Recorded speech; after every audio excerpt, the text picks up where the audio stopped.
She waited her whole life for this moment, the dream dress, the perfect vows, the man she believed God himself had sent to heal her broken past.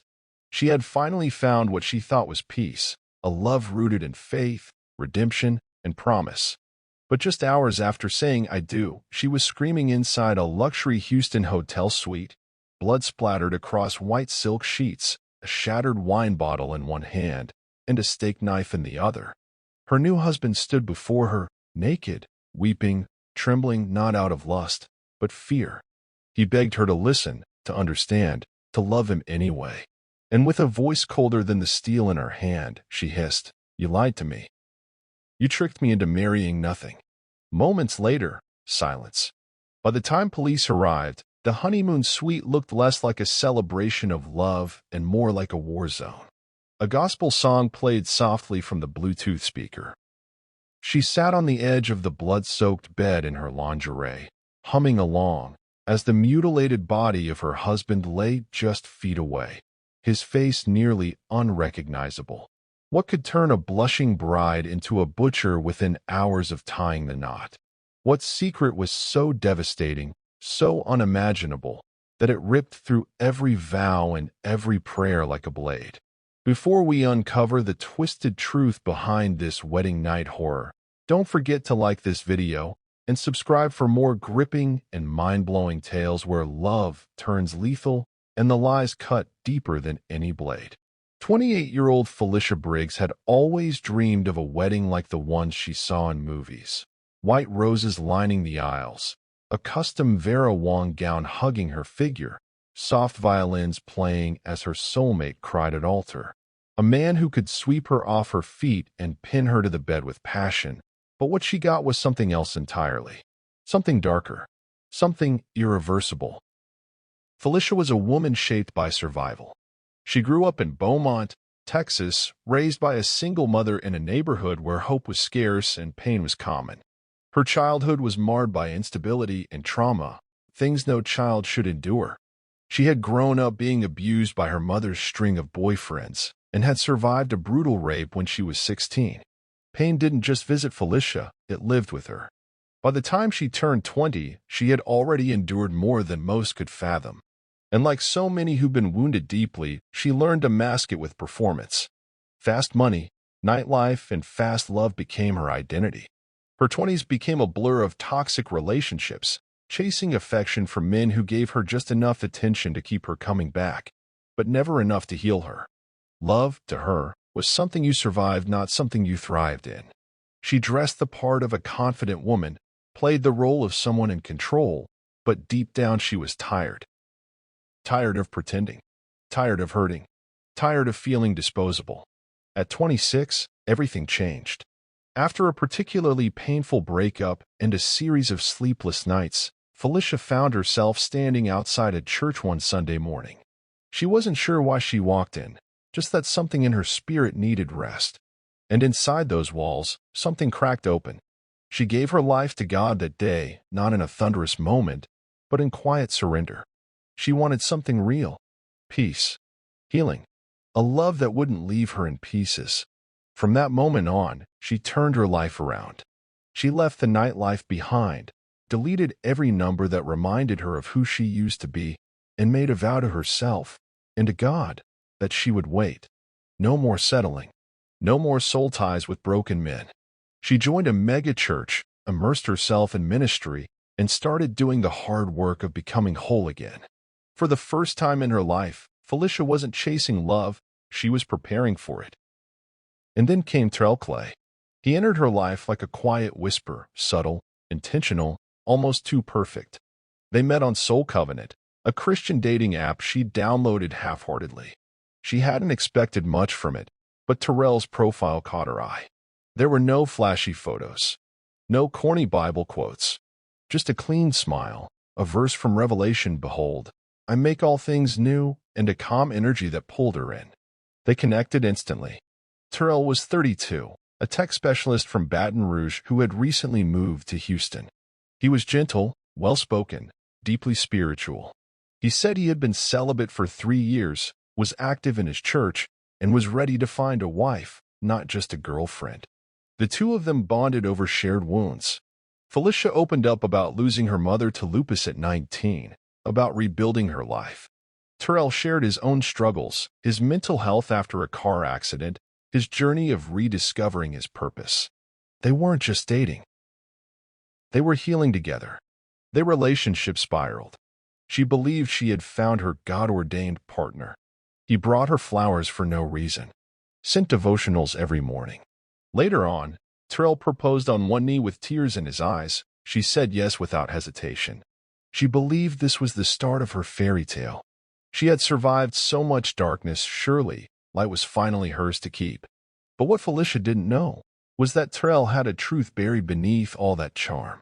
A truth he never revealed during Bible studies or romantic walks through the park. A truth that would detonate the very foundation of their marriage, just hours after they said, "I do." Terrell Clay was the kind of man people didn't ask too many questions about, not because he was forgettable, but because he was just smooth enough to make silence feel safe. He didn't talk much about his childhood, rarely mentioned family, and always redirected conversations back to God. To most, he seemed like a man laser-focused on the future. But what nobody realized was that the past he never spoke of didn't exist in the way people assumed. Terrell was born with a rare condition called penile agenesis, a congenital defect where a male is born without external genitalia. From the moment he entered the world, doctors whispered, nurses exchanged glances, and his parents were thrust into a silence that would haunt every stage of his life. He was neither fully understood by the medical world nor fully embraced by society. He was the kind of child who lived in between, a ghost inside his own body. As a boy, Terrell was shuffled through specialists, therapists, and religious counselors. Each had a different theory, a different treatment, a different scripture. Some told his parents it was a medical error. Others claimed it was a spiritual curse. But nothing brought peace. Nothing made him feel whole. He lived in oversized clothes and avoided locker rooms like landmines. In his early 20s, desperate to feel normal, Terrell moved to California and underwent what he thought would be a liberating solution, an experimental gender reassignment surgery. But the procedure was rushed, incomplete, and devastating. What was supposed to restore him physically left him scarred, emotionally, spiritually, and literally. He didn't emerge from that operating room as a whole man. He emerged as a broken one. For months afterward, he disappeared from his family and stopped answering calls from old friends. The shame was unbearable. The body he had fought to fix now felt like a prison of wires and silence. It wasn't until he nearly ended his life that he had what he later called a divine encounter. He told others that God spoke to him in that moment. Not through fire or thunder, but through a whisper, "You are who I say you are." From that day forward, Terrell chose to reclaim his male identity, not through further surgeries or explanations, but through faith. He embraced celibacy and wrapped himself in the language of spiritual masculinity.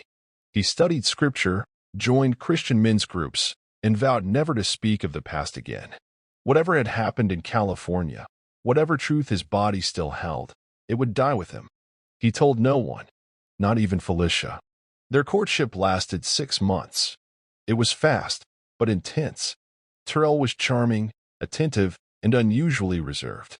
He quoted scripture fluently, always had a sermon to recommend, and constantly reminded Felicia that real love was built spirit to spirit, not flesh to flesh. She admired that. After everything she had been through, she was more than willing to wait. But something felt off. They never even kissed for longer than a few seconds. Every time the conversation drifted toward the physical, Terrell gently steered it back to prayer. "I just want to build you up spiritually before I touch you physically," he'd say, stroking her hair while pulling away. At first, Felicia saw it as respectful, holy, even. But in the quiet moments, when she was alone, her mind began to wander. Why did he always avoid intimacy? Why had he never taken off his shirt, even when it was just the two of them? Why did he flinch when she mentioned wanting children? Her friends noticed it too. "There's something not adding up," one said. "He never spends the night. He never talks about his family. He's too perfect." But Felicia shut it down. "Y'all are just jealous," she snapped. "God gave me a man who respects me, and now you're trying to ruin it." What she didn't realize was that it wasn't jealousy. It was intuition. Terrell had built a perfect facade. The God-fearing fiancé, the celibate gentleman, the emotional healer. But underneath it all was a man hiding a secret so devastating it could unravel everything. A secret he had no intention of revealing, not before the vows, not during the honeymoon, not ever. But secrets have a way of slipping through the cracks. And on their wedding night, the truth wouldn't just come out, it would explode. On March 15, 2024, beneath a crystal chandelier and a floral archway of white roses, Felicia Briggs walked down the aisle like a woman who had finally outrun her past. Every step in her custom Vera Wang gown felt like a victory, over trauma, over shame, over the years of loving men who only loved her when it was convenient. That night, she wasn't just becoming a wife. She was becoming whole. The ceremony was lavish, black tie, candlelit, and packed with smiling faces. Scripture was read. Vows were exchanged. Even the cake had a cross engraved in gold. Felicia beamed like a woman who had finally won. And as the guests faded into the night and the chauffeur pulled up to the sleek W Hotel in downtown Houston, she felt her stomach flutter, not from nerves, but anticipation. She had waited. 6 months of boundaries and prayer and whispered, "Not yet," baby moments. Tonight, they would finally become one. Tonight, she'd get everything she had been promised: intimacy, validation, love made flesh. It was her reward for doing everything the right way this time. Instead, she got horror. According to Felicia's later confession, the moment Terrell stepped out of the bathroom in a white hotel robe and slowly let it fall to the floor, her heart didn't leap, it froze. Her breath caught in her chest. And for a second, she thought it was a joke. Some twisted prank. But it wasn't. Terrell had nothing there. Not small. Not different. Nothing. She described it as a smoothed over patch, like a melted Barbie doll between the legs. No penis. No testicles. Just a scarred, slightly raised stretch of skin, like something had once been there but had been erased. Felicia said she backed away instinctively, like her body was protecting itself before her brain could even process what was happening. Terrell's face crumpled with emotion.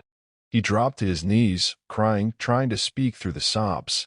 He told her everything: his condition, the failed surgery, the pain, the faith, the identity he rebuilt through God. He begged her to understand, to forgive. "Love transcends the flesh," he said, voice shaking. "God gave you the soul of a husband. Isn't that enough?" But Felicia wasn't ready for transcendence. She was ready for a man. She had envisioned strong arms pulling her into bed, the heat of skin on skin, a moment of release, of vulnerability, of being chosen and desired. Instead, she stood in a luxury suite with a man she suddenly realized she didn't know at all, naked, weeping, and physically nothing like the image he had sold her. The love she had craved for so long began to rot in front of her eyes. Betrayal, rage, and deep, paralyzing humiliation exploded within her like a firestorm. "You made me marry a goddamn lie," she screamed. According to hotel staffs, loud crashing noises and screams were heard around 1:20 a.m., but no one intervened. The room was quiet. Too quiet. The only sound was the soft, trembling hum of an old gospel hymn, "I Need Thee Every Hour," floating from the lips of a woman covered in blood. Her wedding lingerie clung to her like a second skin, soaked through with deep, crimson blotches. The sheets beneath her were no longer white but a hellish red, streaked with gore and shattered glass.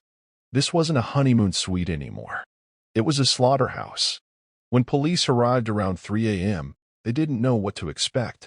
The 911 call had come in barely coherent, sobbing, stammering, heavy breathing, and one haunting phrase repeated over and over: "He lied, he lied, he lied." Officers entered with caution, guns drawn. A hotel manager followed behind, pale and shaking, whispering that guests had reported screaming, loud crashes, and what sounded like someone being thrown against the wall. But nothing prepared them for what they saw when they pushed open the door. Felicia Briggs sat at the edge of the king-sized bed, legs trembling, her body slick with sweat and streaked with blood. Her hands were shaking. Her eyes were vacant. And beside her, sprawled out on the carpet, twisted unnaturally, was the body of Terrell Clay. The scene was carnage.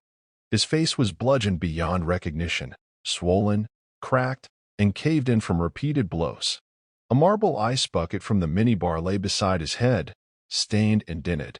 Jagged fragments of a wine bottle sparkled under the harsh hotel lighting like broken teeth. 13 stab wounds riddled his torso, his arms, even his back, desperate, erratic jabs of blind rage. And then, the word. Carved into what remained of his groin, in crude, violent letters, was the word lie. Carved not once, not sloppily, but with precision, as if each letter meant something sacred to the killer. According to Felicia's later confession, she remembered none of it. Not fully. She claimed the moment Terrell said, "Love transcends the flesh." Something inside her snapped, something ancient, buried beneath years of abuse, betrayal, and desperation. She described it like falling through a black tunnel of noise and heat and flashing memories. Her mother's boyfriend locking the door, the voice of a pastor saying God would send her a good man, the smell of cheap cologne and blood. She remembered grabbing the marble ice bucket. She remembered screaming. After that, she said, everything went dark.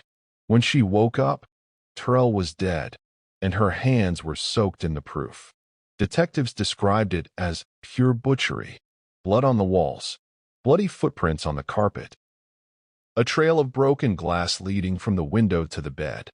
There were scratches on Felicia's arms, possibly self-inflicted. Her veil had been ripped from her hair and lay crumpled in a pool of blood. She made no attempt to flee. Instead, she rocked back and forth, humming gospel, holding the steak knife like a child clutches a teddy bear. The arrest was quiet, mechanical. One detective said it felt like arresting a ghost. But the reality of what had just occurred was anything but ethereal. It was raw, brutal. And for the man who had lived his life hiding behind a carefully constructed image, Terrell Clay's truth had finally been revealed. Not with words, but in blood. The trial of Felicia Briggs wasn't just a courtroom drama. It was a cultural earthquake. From the moment news of the Honeymoon murder broke, the public couldn't look away. It was tabloid gold and social media fire. A blushing bride turned butcher within hours of saying, "I do." But beneath the shock and headlines was a far more complicated question. Was Felicia a heartbroken victim pushed beyond her limits, or a cold-blooded killer unable to handle the truth? As the courtroom filled day after day, people from all walks of life watched from the gallery, the internet, and their living rooms. Debates ignited everywhere, on talk shows, in churches, across timelines. Some called her a victim of deception, traumatized by a betrayal so deep it unraveled her sanity. Others saw her as a manipulative bigot cloaked in faith, someone who reacted with deadly violence when faced with a truth she refused to accept. The defense painted a picture of a broken woman, a survivor of childhood abuse, teenage rape, and years of trauma who had finally believed she found safe, sacred love. Her attorneys argued that she suffered from a mix of intermittent explosive disorder and dissociative rage syndrome, conditions made worse by emotional instability and religious trauma. According to them, the wedding night revelation was the psychological equivalent of a bomb detonating inside her soul. They said Felicia snapped, not with malice, but with madness. But the prosecution came with blood in their teeth. They introduced damning evidence. Journal entries from Felicia that showed an unhealthy obsession with masculinity, pages filled with longing for real men, alpha protectors, and disdain for what she called soft types. They presented text messages sent to friends where she questioned Terrell's manhood, even days before the wedding. But it was the Google searches that turned the tide. Days before the honeymoon, Felicia had searched. Can transgender people hide their surgery? How to spot a man without a penis? And most chillingly, can you go to jail for killing someone in self-defense if you feel tricked? That one search, typed just 72 hours before the murder, was the dagger in her defense. The courtroom went silent when the prosecutor read it aloud. The image of a confused, overwhelmed bride shattered under the weight of those words. The jury was left to decide. Was it a moment of madness or a plan quietly forming in the shadows of doubt? After 4 grueling days of deliberation, the verdict was announced. Guilty, second-degree murder. No insanity plea. No reduced charges. Just the harsh slam of reality. Felicia Briggs was sentenced to 32 years in prison without the possibility of parole. She didn't cry. She didn't beg. She didn't even flinch. The courtroom was still, heavy with grief and judgment, as the final chapter of the trial unfolded. It wasn't the gavel or the judge's voice that held the room captive. It was a voice trembling with love and pain, reading the last words of a man who never got to live past his wedding night. Terrell Clay's cousin sister stood clutching a letter he had written the day before the ceremony. Her voice cracked as she read it aloud to the court, every word cutting through the silence like glass. "I'm scared," the letter said, "but I believe love can see past what the world calls broken. You are my safe place." Sobs echoed from the gallery. Terrell's auntie, who had took her in as her own daughter after her mother died, collapsed into the arms of a relative. Even jurors wiped away tears. But Felicia Briggs? She sat still, expressionless. Her face didn't twitch. Her eyes didn't move. If there was a flicker of remorse, it was buried so deep that no one could see it. When given a chance to speak, her final statement stunned the room. She stood slowly, adjusted her orange prison jumpsuit, and looked directly at the judge. "God forgives me, even if you'll don't," she said. "But I ain't the only one who lied." Gasps rippled through the courtroom. Some took it as defiance. Others, as an eerie truth wrapped in denial. The weight of her words lingered long after she was escorted out of the courtroom in shackles. As the bailiff led her away in cuffs, she looked out into the gallery, her eyes glassy and distant. And for the first time since that bloody night in the W Hotel, she didn't look like a bride. She looked like someone who had seen the inside of hell and stayed there. Felicia Briggs became a name people whisper. Terrell Clay became a symbol of faith, of vulnerability, and of a truth that cost him his life. And the echoes of that wedding gone wrong? They still haunt Houston to this day. This wasn't just a crime, it was a collision. A head-on crash between secrecy and shame, between identity and expectation. Felicia and Terrell's wedding night should have marked the beginning of forever. A sacred covenant. A celebration of healing and second chances. Instead, it became the backdrop of a brutal execution. A love story torn to pieces by the truths we fear the most and the lies we tell to survive. Because beneath the wedding dress and beneath the tuxedo, 2 broken people were standing at the altar, both hiding wounds they thought the other could heal. But trauma doesn't disappear with a ring. Secrets don't dissolve with vows. And love? Real love? It can't survive in darkness. The aftermath left a nation torn. Was Felicia a woman manipulated into marrying a stranger? Or was she always a ticking time bomb, lit by her past and detonated by the truth? Should Terrell have told her sooner, before the ceremony, before the honeymoon, before the blood? Or was he another victim of a society too cruel to let him live in his truth without fear? We may never get the full answer. But we're left with the wreckage. A man dead, a woman imprisoned, and a world still arguing over who's to blame. What do you think? Was Felicia a victim of deception? Or did her own trauma become the real killer? Should Terrell have disclosed his condition sooner? Or did society's intolerance leave him with no choice? If this story shocked you, like and subscribe, where love, lies, and rage collide in the most devastating ways.